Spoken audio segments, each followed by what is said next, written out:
Okay, so good morning everyone and welcome to the next PA Forum Zoom series. We are delighted today to be joined by our special guest, Victoria Wratten, who is the founder of EPAA. Hi Victoria.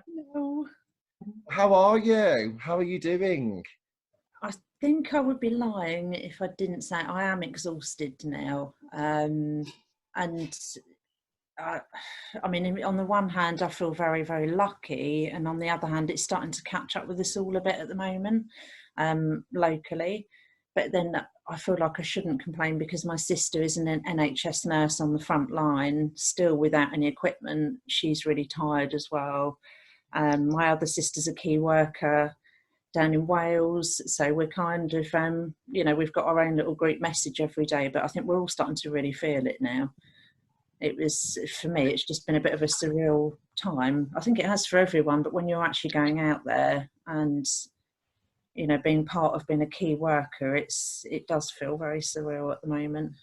Well, you're obviously doing, you're juggling EPAA and also being a key worker at the same time. So to have so much of your family that are contributing as well, we're all extremely grateful for everything that everybody's doing to help and support everybody, because it has been a challenging time. I'm just talking from personally for me, I had a bit of a challenging time last week, but I'm hoping that there's going to be light at the end of the tunnel soon, fingers crossed. Do you feel that way as well? Yeah, I do actually. Well, I've got some insider knowledge because my next door neighbour is a doctor at St Thomas's, and he was part of the team that treated Boris Johnson. Okay, he hasn't given any kind of really confidential information about the Prime Minister away, but he's been coming home giving an insight into what it's really like. And, he is very, very positive about the next couple of weeks. And I don't think he'd kind of lie to us. There isn't any need to. He said it really, really has worked during the lockdown. But we were kind of chatting yesterday, and because we both got home around the same time after working through the night, and he can feel the sense that people are starting to get a bit tetchy now being in. There's a lot of traffic on the roads around here. We're on the perimeter of London, and there's a lot more people out, a lot more things seem open. So yeah, James is he's cautious, but he's very, very upbeat now. He feels that at St Thomas's, which is a key hospital in London, that we are coming through the worst of it. So I really, really hope so. Everything crossed. Yeah, definitely. So yeah, it's nice to have that inside track next door, though. Oh yeah, 100%. I mean, you've been really busy. I mean, at the start of this, you managed to organise an immense conference, which was just crazy. I mean, you did it you implemented it really, really quickly, and the content was fantastic. So can you tell, I know a lot of some of you may not have been able to join the conference, but can you tell us a bit more about that, please, Vic? Yeah, I mean, because I was in the thick of key working, and the key workers, they are the priority at the moment. That's the greasing the wheels of the country, as my colleagues joke. But I also, I have an instinct when it comes to PAs. I knew a lot of PAs would be worried about jobs. At the time we were setting up, the furlough scheme hadn't been fully finalised, but it was getting there. And I kind of felt, right, we've actually had quite a tough time as EAs and PAs in the UK since 2008. It's been a real curvature of positive stuff and then job losses, then up and down, up and down. So I didn't feel that I had moved quite quickly on it. And because I worked through the night, I'm not really fully up to date with the rest of the industry at the moment, like I would normally be. So I kind of thought, look, EPAA has to do something. We are the national body in the UK. This is what I want to do. I asked EPAA members in our Facebook group, we kind of mooted the idea about having it outside the membership and just opening up. We just thought a few hundred PAs in the UK might want to attend. But it was just gradually going viral and viral and viral. And I think there was over 8,000 people registered. And it was supposed to be a one-day event. It ended up being 2 because we had so many people said, Vic, I'll come and do a session. I'll do a session. And we wanted to kind of mix it up. We didn't want all just PA speakers and people like me and Adam. We wanted a variety of people in a variety of subjects. But it was really, really successful. It was very surreal doing it on little sleep, but as with any conference I run in person, I get a huge amount of adrenaline on that, and that didn't change virtually. I still had that same adrenaline and energy, and which was quite phenomenal. And I had a waiter downstairs, Mr. Wratten, who I was texting to bring up tea and sandwiches, so that was quite nice. But yeah, it was really, really fantastic to be able to do that. And as I said, we did all those sessions. They were pretty much all recorded apart from one. So I know one of your questions was about whether we'd opened it up, if they're still available to watch. They are. So we've got a virtual event channel with GoToWebinar, and they're all in there apart from one, so people can access it till the end of the year at a time to suit them. Yeah. Are you happy for us to share that with the members? Yeah, yeah. I'm not sure if you've got the link, Daniel, but if not, I'll send it to you. But we just kind of wanted to do, gift something. I mean, what I get a lot of the PA industry emails, and I was getting a bombardment of emails from the industry saying, buy this course, buy this, buy that. And listen, I'm a small business owner, we still have to make money. When you own a limited company, there has been limited support from the government. You can't follow yourself as a business owner. So I understood that, but equally, EPAA's not for profit as well. So we had that thing that we don't actually want to charge people to do this. We just genuinely want to gift it out, and that's why we did it for free. Yeah, and I think it was massively welcomed by everybody. I mean, you can just see by the overwhelming response, it was fantastic. Yeah. I joined about 5 or 6 different sessions. It was really, really good, and I think it came at that stage where people were kind of not sure what was happening or what's going to happen. Some people are, were in various different stages of either being furloughed or working or unfortunately made redundant, and I think it just came at the right time where people thought, this is fantastic, I really need to kind of get my head into this and kind of learn some different sessions. So congratulations to you, because it was awesome. It's fab. Thank you. But I know we've got some EPAA members. Let's have a quick wave at the EPAA members. We've got some EPAA members on today. There are some people that might not know that much about EPAA. So would you mind just sharing us a bit about your journey, Vic, kind of where you've come from and how you set it up, etc.? Yeah, I mean, well, Tracy will know, and a couple of the others. I've been around since time began, haven't I, Trace? Do you know, I set up my first PA networking event. I'm 37 now, and I was 21 in the city of London, and I set them up. So I've been around for a long time, and I've got the grey hairs to prove it now. But I wanted a career as a PA. I was always very matter of fact about that from about the age of 12. I wanted to be the top secretary I could be. There was quite a few influences in my life around that time who were really successful. One of them was my great aunt. She had a fantastic 30-year career as a PA at Texaco, the oil company. And so that was there. When I came out of school at 16, I didn't do A-levels. I was told I was not bright enough to go to university. So I went to secretarial college and did what are now prehistoric qualifications. So the RSA, the OCR, has anyone done those? Hopefully, yeah, I've got a couple of hands up there. But what that did at the time is employers knew if a PA came into the workforce and they had OCR or RSA and the word and text processing, they had a certain standard from the profession, and that's why it was considered a profession back then. They knew that we'd been trained, we were qualified, we could type at a certain speed, and that was all requirements of the role back then. But I came up very organically. I didn't parachute into a top PA role. It was office junior secretary, PA, then EA. But I did get a very senior role very early on, quite young really. I was 21. And that was to the CEO of a disability charity in London, and I felt very isolated. It was such a big role, and it was mixing with a lot of high profile business people, royalty, members of parliament, and that was way above my station. And yeah, that's why I found humour as it was then, and that gave me an outlet to start some networking events in London. But it all snowballed from there. I've been travelling the UK to PA events for almost as long, to be honest.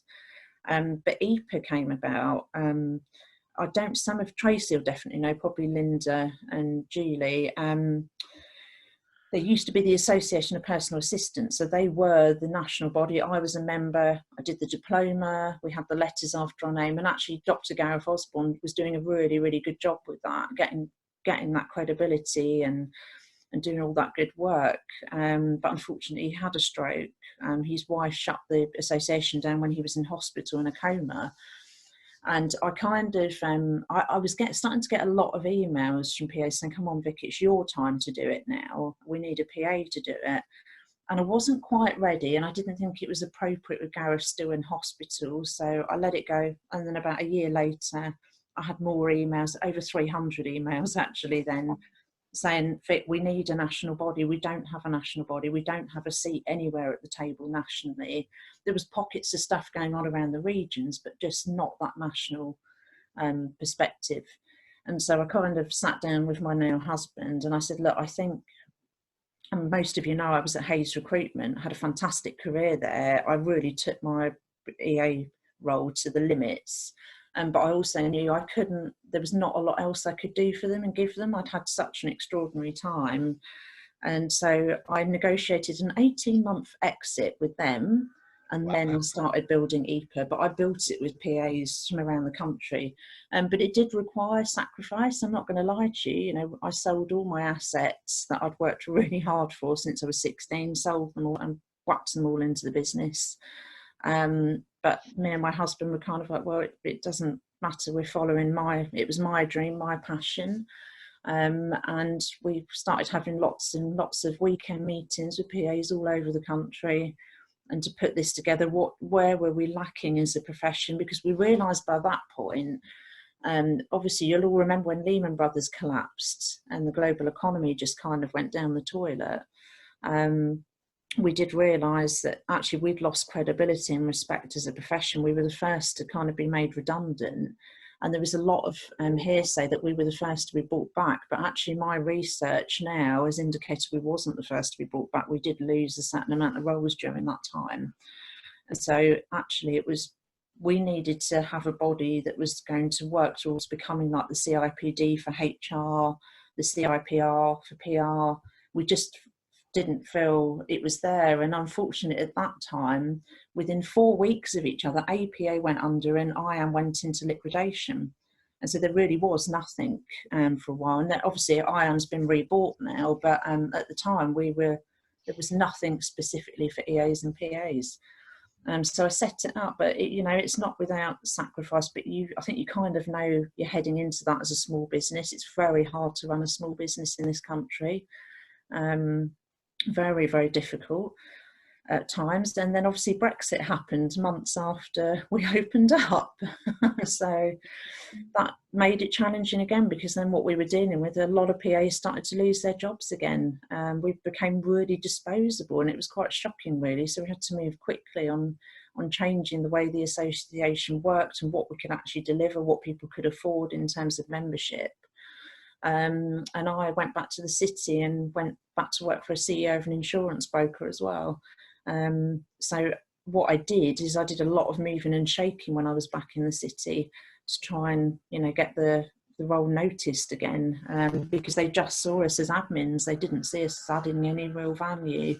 And I just couldn't correlate that. For everything I'd achieved in my career, I couldn't accept people perceiving me to be like that and all my peers.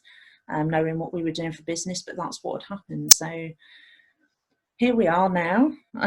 It's a fantastic, you come on a fantastic journey, and obviously had a lot of challenges along the way with things that are out of your control. For example, this is completely out of our control as well. So I mean, what would you see as like what's next for EPAA? Where do you what have you got, any kind of projects bubbling underneath at the moment? Well, not at the moment, but maybe for the future.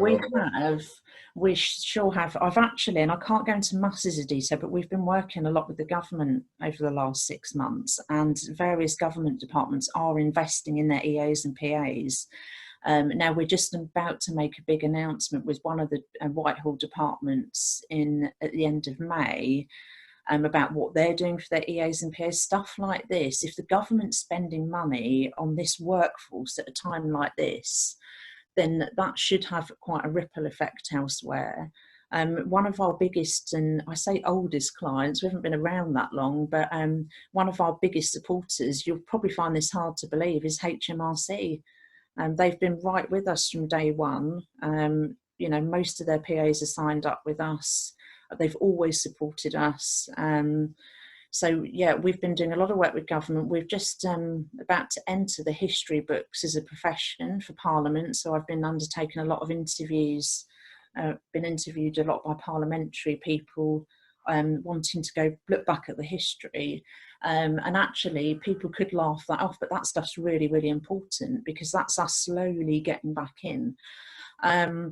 We work with the National Apprenticeship Service, so they chose us to work with for apprenticeships for our profession. So I did a lengthy piece of work just before lockdown. We concluded it, thank God, and that was splitting us out from administrators. So it was acknowledging that you know, a lot of us might come in to start as an admin, but admin can take you into a lot. Even when you become a HR professional, you'll start in admin and then work your way up. So what we've been looking at is that, you know, that admin population is a base function for a lot of professions in the UK, and then where do they all tail off? So I've been helping cement the EA side of that, and where people can take their careers, make the apprenticeships more exciting, because they're not, I don't think anyone will be surprised, but they're not kind of widely sought after. I can see a few smiles there. Yeah, they basically said to me, Vic, we're having a lot of trouble getting the young kids interested in your world. They just don't see it as kind of, you know, good career for them. And I did, when I was 12, 13 years old, it was fascinating and exciting. And so it's about bringing that back and, you know, building the next generation of PAs. I think we've had some people that have contacted us and said that they've kind of just been landed the apprenticeship function as well. So it's kind of, okay, we've got this levy, we've got this money, we need to be bringing people into the business, here you go. Yeah. And it's kind of just leave it with you. And I think that's been quite challenging, because trying to get the next generation either into the industry or then moulding and shaping and helping them become, you know, whatever that is going to be for their career has been quite challenging for people that have just been landed that as a... Yeah, and you know, funny enough, we covered that at our national conference last year. So we had the director from the National Apprenticeship Service come along and speak, and she did a Q&A for an hour with the PAs, and they said exactly that, Daniel. It's an added workload. What do we get out of it? Other than it's great to nurture the next generation. But there's a little bit more work to be done in the apprenticeship service. But what we didn't want it to get muddied up, and because a lot of people are starting admin apprenticeships and then they literally get bored of them so quickly. They tend to go off into IT or marketing, HR, that sort of thing. So we've been trying to re-explain the role, help them re-explain the role again, and we're changing some of the qualifications and within the apprenticeship scheme to actually cover more what's in the actual PA EA role. So there's all that stuff, and we've got lots of research coming up that we're doing, and all our stuff's just for the UK. You know, I think it's really important that we just look at stuff in our country at the moment, because I can easily do stuff with that. I can converse with HR directors here and the areas I'm really connected. So yeah, we've got a lot going on. Obviously we're looking at the whole virtual piece as well, because virtual eventing has exploded now, but will it take away from face to face? I don't know. I think there'll be a mix of both in the future. Yeah, I think that's, I mean, you know yourself, my primary role, I am in the events industry, so it is really worrying. And somebody asked me the question yesterday, and they said, you know, we run the West Midlands PA Awards, which I think is really good to have as a, you know, I think that's quite a difficult thing to do online, but a conference is actually, I think it's given us the ability to show that we can run things online and how successful they can actually be. And because if you can probably have 100 or 150, 200 people in the room, but to get 8,000 people register just goes to show, 8,000 people might not be able to make that conference, but you've opened up those doors then to all those different people. So I think the shape of the industry in that sense will change quite a lot. Well, it's funny. I mean, listen, on the eventing side, the reason why I don't think face-to-face events will ever go away is because it's human instinct to want to be around each other. Yeah. Social media has already caused quite a lot of mental health problems for younger people and other generations as well, because people have now kind of built their whole persona behind these social media profiles. And so there was, big campaigns throughout last year saying, go out and go and meet people, get off the Xbox, that kind of thing. That applies to all of us. So whilst it's great that we're all here today, my hankering is to actually be in the same room with you all, because that's a natural human instinct. And I think that's where we get the best out of each other. Technology is fantastic, I love it, but you'll never be able to cap what happens in a conference room or in an awards ceremony. I mean, can you imagine the Manchester PA Awards online? We've got Amanda here today as well. Hi, Amanda. Brilliant.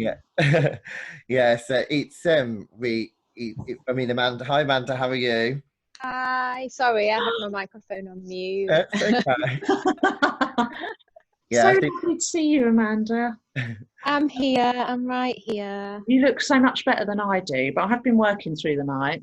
I think, hello. We can let you off, I think. It's good to have you with us, Amanda. I mean, have you, if you don't mind me, have you decided to postpone the awards this year? We have, yeah. It was a really difficult decision, as with, everybody is going through the same thing.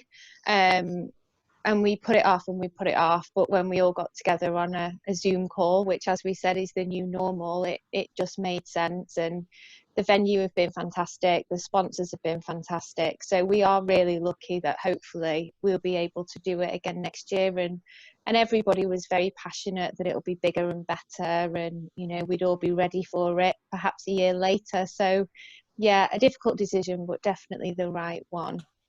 Yeah, we definitely love coming, you know that. That's where I met Vic. Was it 2 years ago, 3 years ago? She interviewed us for one of the categories, which was amazing. And I also got the opportunity. Amanda there. We had a PA forum committee table, which was great. So we just love it. We love it. So we'll be back. We'll be back. I promise.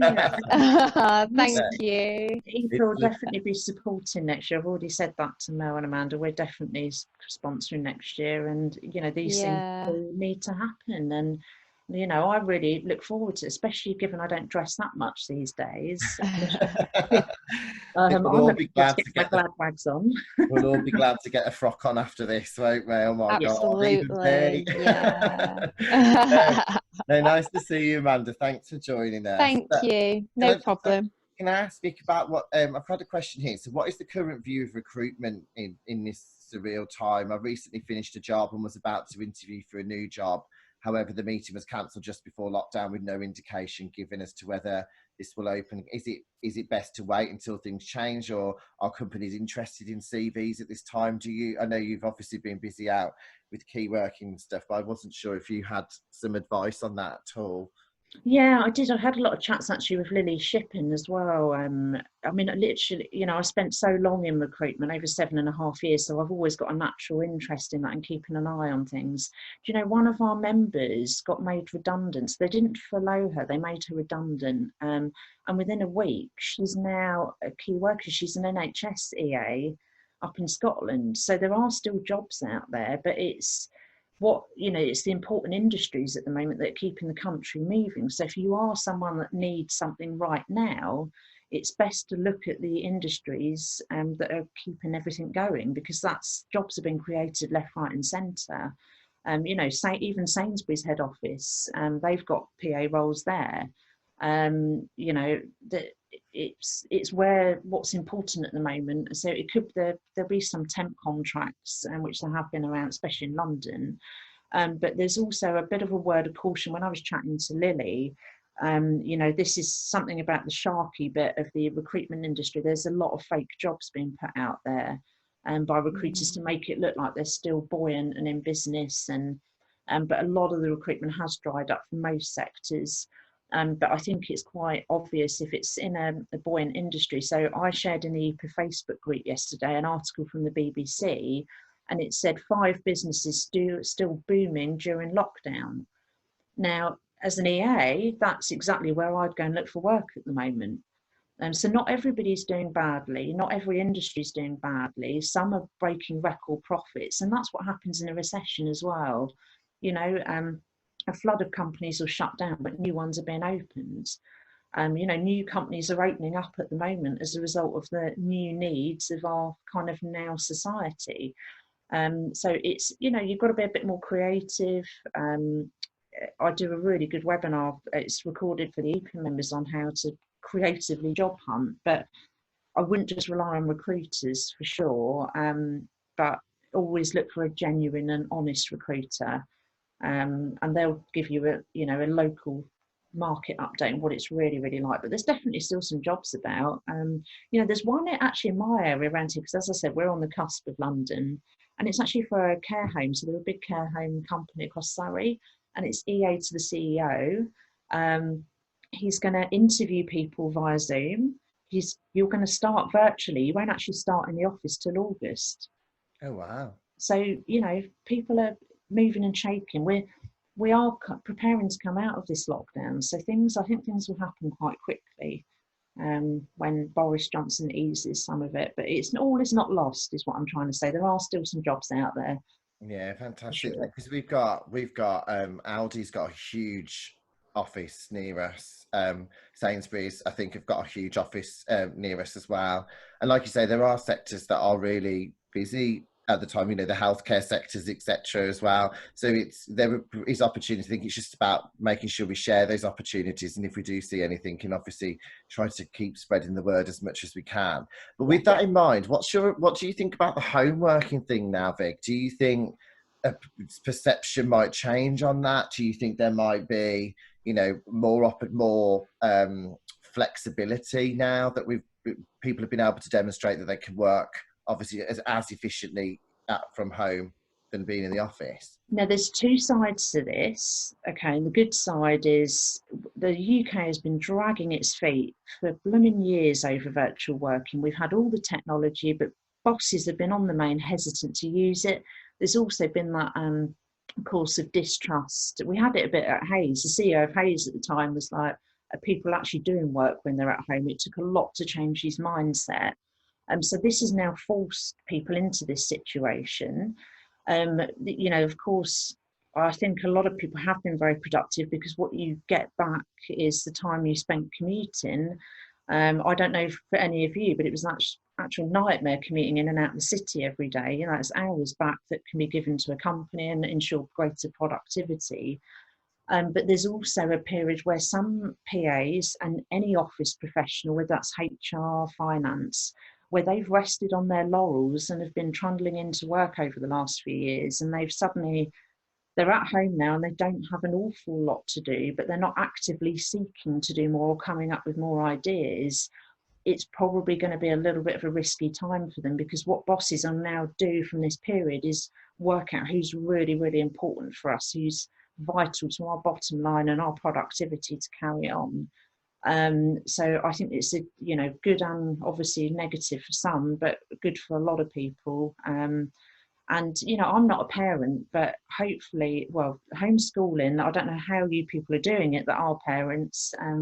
I'd be checking into the Priory by now, but seriously, but I think this is what a lot of parents have been asking for, this flexible working for years, and I think that's now going to push through these policies at a much quicker speed, which we needed to do. It was getting beyond ridiculous, you know, to turn around and say to them, you can't do this job, we can't have you working from home. Well, now a lot of people are going to be proving their worth that they can do it from home.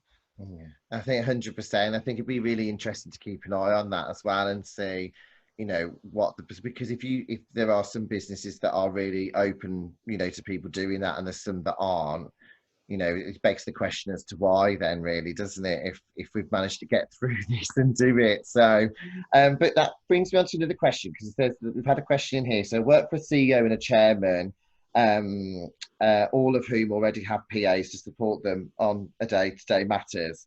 But I support in a number of high-level ways, such as attending meetings, minutes, actions, project management.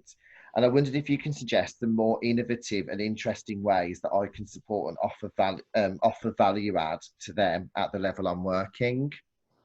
That's a really, well, it's an interesting one. I mean, without knowing the nuts and bolts, if that was me, I mean, projects is already a big thing anyway. That should be something you can do remotely or in the office. What I can only give you my perspective of what I would do for a company at the moment as an EA, rather than just crisis managing day to day during lockdown. I would be looking at the long term and coming up with some ideas, innovative ideas for the company. I'd be doing quite a bit of research at the moment.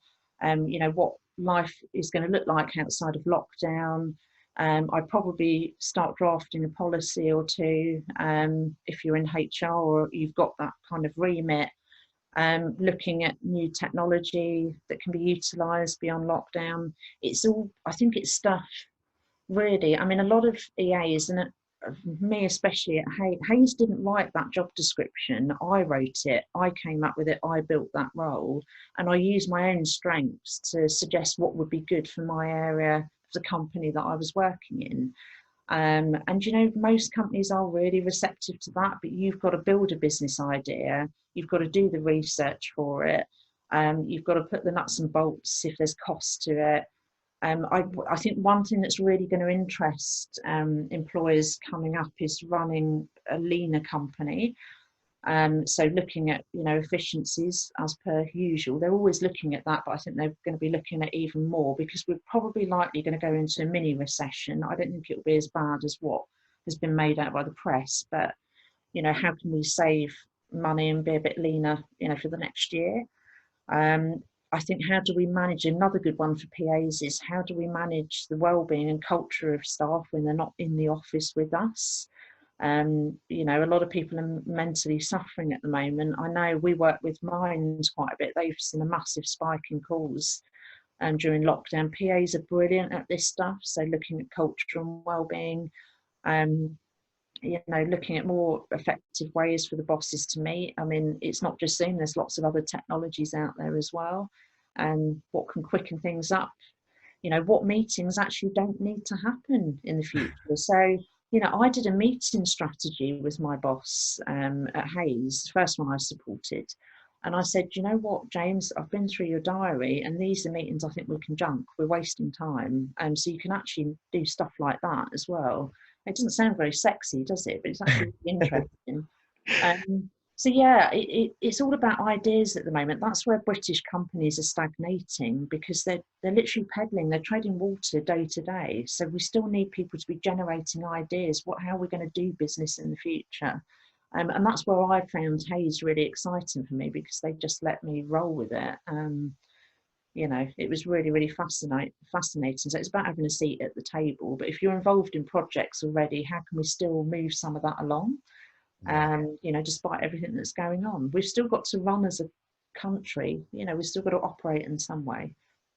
Yeah, no, definitely. And I think that's why it's so important to talk to each other as well, because, during this time, there's a lot of time some people may have a lot of time to talk, some people might not, but it's really important to kind of see what ideas and suggestions people have been coming up with that can really help, and share those, because we're all in the same boat at the end of the day. And, if we're supporting a certain person or a certain position in a company, then it'd be really good to be able to get, sometimes you just need that little bit of a spark of an idea just to get you going, and then it flows from there then, hopefully. Yeah, absolutely.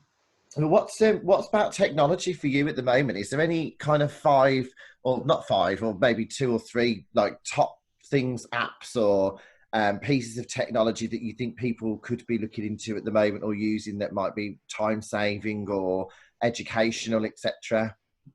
Yeah, I mean, it's different for me because when you're in small business, we've always relied on that. Small business has been quite quick off the mark because we've got all that stuff anyway. I mean, the rule of thumb is that you're supposed to be able to run your business off your phone. Mm. Um, obviously in bigger companies, they're a bit more constrained about the stuff they can set up quickly because they'll look at the cost, the risk, control management. When you're in a small business, what you'll chat to is other small business owners. But all the stuff that I would recommend is already out there anyway. Trello, Slack. I can see all of EPA's accounts from my phone via FreshBooks. Our database with Capsule. There's all that sort of stuff, but it's probably not relevant day to day to a PA as such, unless they work in small business. I'm trying to think of other stuff. I think I utilise a lot of Office 365. Their different spin-off apps are on my phone, to be honest, and it sounds like a lot of EPA members are as well. We've talked about some good and bad stuff, but of course, when someone makes a recommendation, someone else will come back and say, "Well, we can't use that because." I think a big thing for companies at the moment is security. That's always been their nerves around technology. Is the security tight? Is it good? The CEO of Zoom has been in the global press recently. He didn't expect so many of you to be using it, and there's been some security issues. So I kind of think anything PAs get involved in, just kind of give a little bit of a nod to the security side. Don't put your company at risk.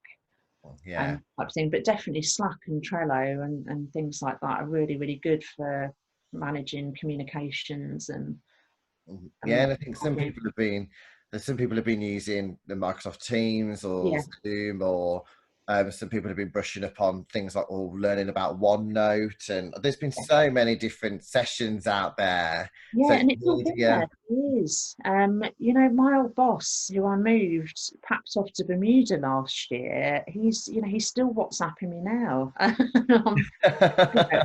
think WhatsApp seems to be quite a favourite with the CEOs. I'm not the biggest fan. I've got it, but I've got some security issues with WhatsApp and some little niggles there. But the bosses seem to really, really like it. So if your ex-bosses are pestering you on WhatsApp for advice still, then it's not a bad thing. Yeah. And we've got here as well. So communication between PAs and executives currently can be quite difficult, with the majority working from home. Have you got any tips to help ensure that communication with your executive continues during this time? Yeah, I still think you have to be as regular as you would be in the office, probably more so. I mean, actually, there's a lot of PAs whose bosses don't really have that regular catch up every week. It's just on the hop. But actually, I think PAs can be a little bit more forceful at the moment, can insist upon that because the bosses aren't jumping on flights. They're at home with their families. So this is a time to be a little bit assertive now and to kind of show your worth there. But I would definitely it depends in which industry you're in as well. If you're in an industry where you're particularly worried, or your CEO or exec is about, sales or profits and that kind of thing, you should be having calls literally every day, once a day with your exec. When Hayes got hit by the recession, I was having a quick catch up every day, and me and my boss were both traveling a lot separately. And we were literally catching up every day, even if it was just for 10 minutes. But if you can't do every day, then at least every other day. But there's got to be a regular mode of communication. There's no excuse for a boss to turn around and say, sorry, I'm too busy. Not at the moment, because they've got that loads of time at the moment. They're not on planes, they're not hanging around at airports or at train stations. They can actually take your call. Brilliant. No, I think a lot of people, some people have felt it's kind of, what do you say? But I think that checking in the morning, that maybe that 15 minutes, just saying, how are you, or what can I help you with today, or I've looked into this, or I've done this piece of research, or do you want to have a look at it? Just that, it's just the communication thing, I guess, isn't it? Yeah, and don't forget, for anyone that's got a CEO that's been a CEO or director since, or just prior to 2008, and that have come through that entire, you might have not supported them all that time, but you've got to bear in mind the CEO and execs, they've been through an awful lot with leadership since that Lehman Brothers collapse and the global recession, then up and down, then Brexit, then social unrest. You know, it's been a lot of up and down for leaders. Leaders now have to realign their strategy pretty much every couple of months, whereas 20 years ago, the CEO would sit with their board, they'd look at their strategy for 5 years, but you just can't do that at the moment because the economy, global economy, is so up and down. Nobody ever predicted this was going to happen. So, you know, this is now a time that CEOs are going to have to, again, sit there and start planning what the company is going to be doing over the next year or two, or what can it feasibly do. So checking in with your boss, just not just from a mental perspective, but you know, how can I help you chart the direction of your department, of this company for the next 12 months? Let's look at the next 12 months. Would it help for you? I used to say to my bosses, do a brain dump with me. What's going on in your head? And I'll mind map it all out for them and then bring it back into something that's a bit more tangible. I imagine there's a lot of CEOs sitting there at the moment thinking, why on earth did I sign up for this job? Because it's been a stressful 3 years. We were just starting to do well as an economy at the beginning of this year, and now this has happened. So it's a bit of a damp squid when you're an exec or you own a business. I know it is for a lot of small business owners. So how can you help them get back up again, basically? I hope that makes sense. Yeah, no, definitely. And I think, you know, a lot of us are going to be going back in having to rebuild, really. And there's going to be so much that's going to be need to implement it, health and safety policies, all different things that are going to need to be looked at. And I think it's just a case of, and whether we work the same as we did before or what's going to change. So it's going to be a completely different landscape, I think. But I've got 2 final questions from me, if that's okay, and then I can open it. So what's your view on mentoring, and have you got a mentor yourself? I've always got a mentor. I've always had a mentor. I've always mentored PAs whenever they started asking me, and when I started gaining a bit of credibility. Mentors are different to coaches. So coaches will ask you open-ended questions to help you get to where you want to be. Mentors will, you know, they give you lots of tips and resources. They'll help give you the answer a bit more directly. But I've always had to have mentors. I think when I went into the city, you know, I had quite a broad London accent, even though I'd spent some of my childhood in Kent. I still have that London accent, which people seem to have quite a trouble with, and so I had to polish that up a bit. I didn't have a degree, which everybody expected, so I always felt like I was always on a back foot compared to all the other, you know, kind of primed and polished EAs educationally. So for me, where was I going to get that if I couldn't afford to do a degree? Well, it was from mentors. It was people who were better than me at the job, more experienced than me, or they had more experience in an area that I didn't. So the first person to mentor me was John Varley's EA. Claire was obviously John's EA at Barclays Bank, and he was the global CEO for Barclays. I met her because he was the president of the charity I was working at, and I literally, bold as brass, just asked her to mentor me, and she laughed at me at first. But one of the reasons I asked her is because of the way she acted as an EA and stuff she delivered, the way she changed my communication as an EA. I was mentored by the CEO's EA of the post office at the time, so I've had different mentors depending on where I am in my career. It's no secret that one of my big mentors as I was coming out of my EA career, and pretty much still today, is Vanessa Vallely of We Are the City. I think I'm not a bad smell there sometimes. She can't get rid of me. But yeah, she's one of my mentors at the moment. You know, that being said, I've worked with a business coach last year. So, you know, I had a chat with Holly Moore at Make Events, and she was talking about, look, I know that you've had coaching as an EA. Have you had coaching as a business owner? So I've now done that. And Holly was right. It's really, you know, and I'm a qualified coach as well, but it's different. You just need different things at different times in your life. Her talk on Oprah was fab. Loved Yeah, that. Absolutely loved that. Yeah, really powerful. Yeah. Tracy Whitehouse has kindly worked on a mentor program with me for the PA forum, which she shared her experience with DHL and what they did there. And it was fantastic to see the interest that we've had in the area. So we're hoping to be able to implement something like that, because I think it is really important that people have that. Because my next question is, what advice would you give someone that's starting out in their career? So I think I can only give advice on how I've operated as an EA, which has been a little bit different from some, not all, but then many on here today will probably agree with me. I never rested on my laurels as an EA. I always had in my head that I was disposable. I faced redundancy a couple of times early on in my career, and I was really glad for that because it toughened me up that nobody, it doesn't matter how good you are, everybody is disposable. So it always made me work that bit harder, have one step ahead. I'm a big advocate for learning and development. That's one of the biggest disappointments, I think, of our profession in the UK. You know, if I had a pound for every time an EA said to me, well, I don't need to do that, I've been doing this job 20 years, I'd be a very rich woman and not working through the night. You know, learning and development, I think, is crucial to any professional now. And if we want to be seen as a credible profession, like others are, and you know, accountants and lawyers and lots of other office professions, even procurement and that kind of thing, they have to maintain it to be able to do their jobs. Well, why is that not applicable to PAs? And what we found at the start of lockdown was suddenly a lot of PAs who'd been shunning learning and development were then peddling to catch up with all this stuff they'd already been offered training on, perhaps, and they just shunned it at the time. So it's about being open-minded.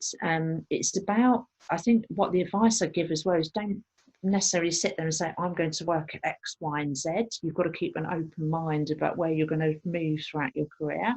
I hated recruiters, and then Hayes PLC offers me this big job at the Ivory Tower, and I take it, and it changed my life. I still don't fully like recruiters, but I had a great career there. And I'm really close to some recruiters. But yeah, I didn't sit there and plan that I was going to work for this bank, I was going to do this. It was all about the meat and to the bones of the role. If the role's really, really good, that could be in any sector, but it's all about that content, role content. It's interesting because we've got the session we've got tomorrow is all about that journey where you sat there the year before and you might not have ever thought that the year that you were going to be working for Hayes, and that's taken you on a journey, and you've come out the other side of that and obviously had your own journey in that experience, and then obviously your journey through EPAA, and that's what it's about tomorrow. It's about we've come into this together with coronavirus and COVID-19, how we've all managed it, and how we get through the other side and the positives that are through there as well. So that's really and do you know what, there's no bad thing if you end up, it's all about employability at the end of the day. You know, if I wanted to go and get another CEO EA role back in the city, I could. And do you know what, I haven't spent all my time in one sector. I've worked in the public sector, I've worked in the charity sector, I've worked in insurance, I've done recruitment, I've done the FTSE company. So actually that makes a very attractive package to a potential employer, that I've got experience across a few sectors that I have been able to transfer over. So people have always got to keep in mind with their own brand, their profile and their CV that what you're saying there is I'm totally employable. You know, and I've got all these different experiences. And I think when you're looking at the new CEOs that are going to come in over the next decade, millennial CEOs, they want interesting people. You know, they don't want people to stick in their lane, as I hear a lot, that saying, stay in your lane. They want people who have gone outside the box a bit. So for me, it's always about keeping myself employable. And I'm always really proud of my CV. It's been a lot of hard graft, but worth it. Fantastic. So thank you so much, Vic. I mean, that's literally gone so fast. But I wanted just to open up and just ask, has anybody got any questions? I mean, if you want to put them in the chat box, I'm happily read those out for you. If you want to unmute yourself, if you're happy to take the questions, Vic, that would be amazing. Has anybody got anything? Had enough now. They're probably like, oh, I'm fed up with that woman down south. Anyone got anything they'd like to share? No? Well, I think for me, Vic, if you could just let us know, I think, you know, we've got a lot of people that are interested in EPAA as well and interested to learn more about EPAA. If it's okay with you, what I'll do is I'll send an email after this, and I'll just include your the EPAA email address so that people can get in contact with you and ask you. Listen, and there's never any pressure for anyone to join EPAA. And you know, for a lot of PAs, you're simply not used to being part of a national body. You wouldn't know what it could do for your career and how it kind of relates back to being a professional. I think we've lost that. You know, when I go into offices and speak to PAs, and they don't feel like a profession anyway. People are naturally suspicious of EPA. You should always just hit me with whatever questions. I was very, very clear about why I set it up, but I also knew 75% of my population, my peers, had never really belonged to a body. But the thing is, I did, when I came in at 17 to the profession, I did. It was one of the first things I did. But obviously, EPA's got a lot of work to achieve. We've got a lot of things to do that 10, 15 years ago, the APA wouldn't have had to have done. But if, Daniel, if you can help us spread the word, we are giving free membership to NHS PAs at the moment and social care PAs. So if you've got those in your region, please let them know, because they are key workers. They're still, a lot of them are still going into the hospitals in their offices. So please let them know. Amanda, if you could do the same in Manchester, that would be fantastic. But yeah, I was just going to say, if you want to send the details, I am still posting as the network on social media.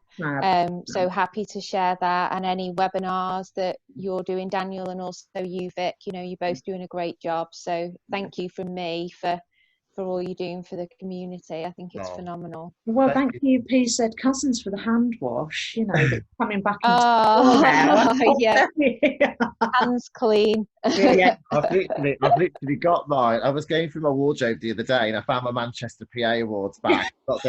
I've got it on the side. I've got the shower gel, the glittery shower gel. I'm very popular, especially when people want carer. Yeah, 100%. No, thank you so much. And I just, if you could kind of end on any note, Vic, what would you like to say to everybody? What I'd like to say is, I know a lot of people are probably going to be panicking about jobs. I know that to a lot of the outside, out of our world, we've become this disposable profession. What I would say is, don't worry too much. I don't think we're going to go into as bad a recession as what we have done in the past, or what's been predicted. Some jobs are savable. Some PAs will have talked themselves out of a job. You can't help some people. But what I would say is, look, that is part of my job through the day, is to go out there and fight the good fight. But I can't go out there and do it. Some of it has to be hard talks. So when I'm doing talks in Whitehall, as I have been doing, I don't publicise everything I do on social media. But I managed to actually get the director of a very senior Whitehall department excited about this role. And when I met him, he just said, well, you're admins. You know, you come, you go, there's a high turnover, I don't really care. And yet he was co-presenting with me on Teams to all the PA workforce, and now he's suddenly fired up. So don't get too downbeat about the future. There's always jobs out there, always. Just be creative about that. I've said that earlier. But I think now's a really good time for us. So let's push and get rid of this nonsense that we're disposable. And now's the time to prove that we are, you know, an essential part of the workforce. It really, really is. So just honestly, keep going, keep smiling. And just think of me. I've lost my fingertips through the night. So no, I just want to say massive thank you, because you've been awesome, Vic. So thank you so much for taking the time to join. I know you probably haven't been to sleep yet. So. I did get an hour this morning. Yeah. You know, my puppy's sleeping at the moment. That's the best we could have hoped for, rather than him chewing my hand. But he's been fast asleep for the whole thing. So thank you. You're welcome. And thank you everyone who sent the questions in. Really, really appreciate it. Do remember that tomorrow, if you want to book onto tomorrow's session, it's at midday with Howard and Vicky from Colour Now. It's going to be a great session. And we've also got the big Birmingham quiz with Una from PA Guide. Hi, Una. We've got the big Birmingham quiz with the glasses of wine. Is that Una? Hello, Una. It is. Hi. Unique sort of, finally. Please do come and join us, because that will be a great night. But thank you ever so much, everyone, for taking the time to join us. Have a wonderful day, and we'll hope to see you soon. Thank you. Bye, everyone. Bye. Are you, Dan? Yeah. Victoria, is it possible to just ask a really quick question? Yeah. Shock horror, this isn't going to sound too great, but do you actually think that as PAs, EAs, etc. get older, and I'm referring to myself here, do you think companies are less inclined to offer training? Because I've certainly found that in the organisation I work for now. My prior organisation were fantastic with learning and development. Where I work now, unfortunately, I am the only PA, which doesn't help. And learning and development is on, well, it doesn't even exist as far as I'm concerned where I work now. And I find that really, really hard. Yeah. And to actually put that to an organisation and say, well, look, you know, I'm worth investing in.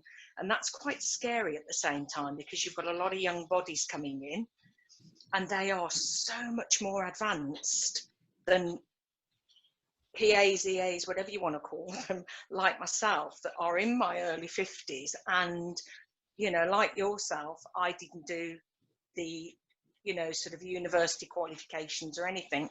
I learnt to do typing on a blasted, you know, what, not even electronic.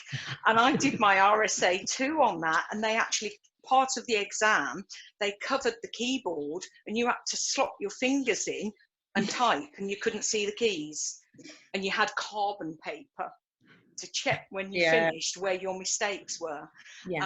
So I'm really old school, and I actually started my career on a YTS, God forbid, being paid £35 a week. So yeah, I'm really struggling with the L&D side of things, and I'm wondering how, you know, what your PAs that come in for training with you actually say to you, what their feedback is. Okay, so in terms of the age part, my old boss at Hayes used to be on the board of CIPD, and they did an interesting bit of research a few years ago, and it said the most receptive age group to learning and development, so CPD, that CPD is when you're in the workplace, was the 45 to 65 age group. So young people typically come in, and let's, you know, I'm not attacking young people. It wasn't too long ago. But young people typically come in, they've had enough of education at that point. So in our membership, you know, actually it's quite a lot even to get them to come to our conferences, because they've had a bit of enough of education at that point. So they don't, you say they're advanced, but they're only advanced in some areas, and predominantly that's technology at the moment. So they've got wired brains to learn that really quickly. Whereas even someone like me, I'm at the top end of the millennial generation. I still remember what it's like not to have technology. So it's still, for me, I still have to learn things. But the youngsters, they're missing kind of key skills. Well, the research from CIPD said they were lacking emotional intelligence. They couldn't read people emotionally, how to deal with conflict. They were kind of going like ball in a china shop in some areas, or completely withdrawing.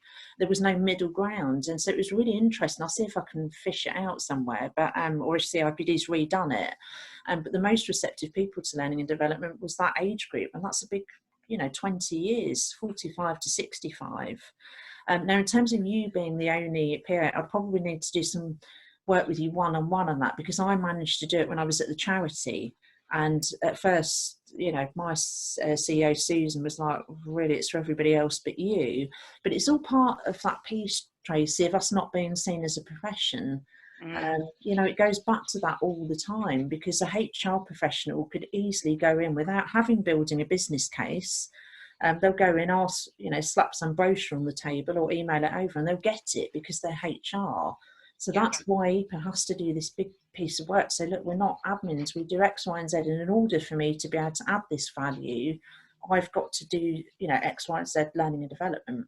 But every PA is different in terms of what they need. So I wouldn't dumb yourself down, in terms of worrying about your age, because it's just that all the generations are wired differently to learn, in different ways. So I think there's some real positives to that. But what I would say is PAs are probably having to start look at things that are quite wild from what we've ever done before. In terms of, I'll give you a quick example because I don't want to rattle on, but technology, something you might want to look at, which I know you, so I know you'll be perfectly a whiz at this, is wouldn't it be great if CEOs had EAs or directors, exec teams that have a little qualification in cybersecurity?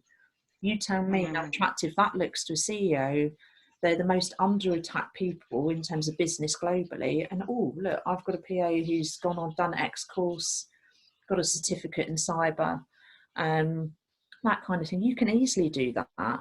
It's just now we're getting told it's all about social media and video gaming and, you know, influencers, and that does play a big part in it. But there's still other bits we can be doing and learning about that is not immediately kind of secretarial. And even what me and Adam teach, it kind of goes broader than that now, and having a kind of specialism. But yeah, I'll definitely help you one-on-one if you want to. I always enjoy a challenge in terms of getting your boss to pay out for some. Because you know what, I managed it. What I will say and end with, not arrogantly, so please don't think I'm being arrogant here, but during the recession at Hayes, yes, we got rid of some of our PAs because they were, you know, some of them weren't adding a lot of value. They were coming in, doing the job, okay, and going home. And that's all right for a time being. When you're in a recession, it's suddenly not. But every single year of that recession, and you are recording this, but hey ho, I left a long time ago now. Every single year I got a pay rise. I negotiated that. Even when they put pay freezes on globally, I still managed to get that out of them. I managed to get myself and another PA on the bonus scheme, and I managed to get them to spend at least £1,000 on me every year. So if I can do that, then anybody can, honestly. It's just about navigating, you know, going around the block a little bit, but you get there. And that's in a global recession when nobody was spending money. And Hayes had a very strict policy on, sorry, no pay rises, no bonuses, no learning, no nothing. But if you can prove your worth enough, they will invest in you. So I hope that makes sense. But yeah, no, that's great. drop me an email, Tracy, because I'd love to get on that. Yeah, I will. It was a lot of challenge. Thank you. Thank you very much for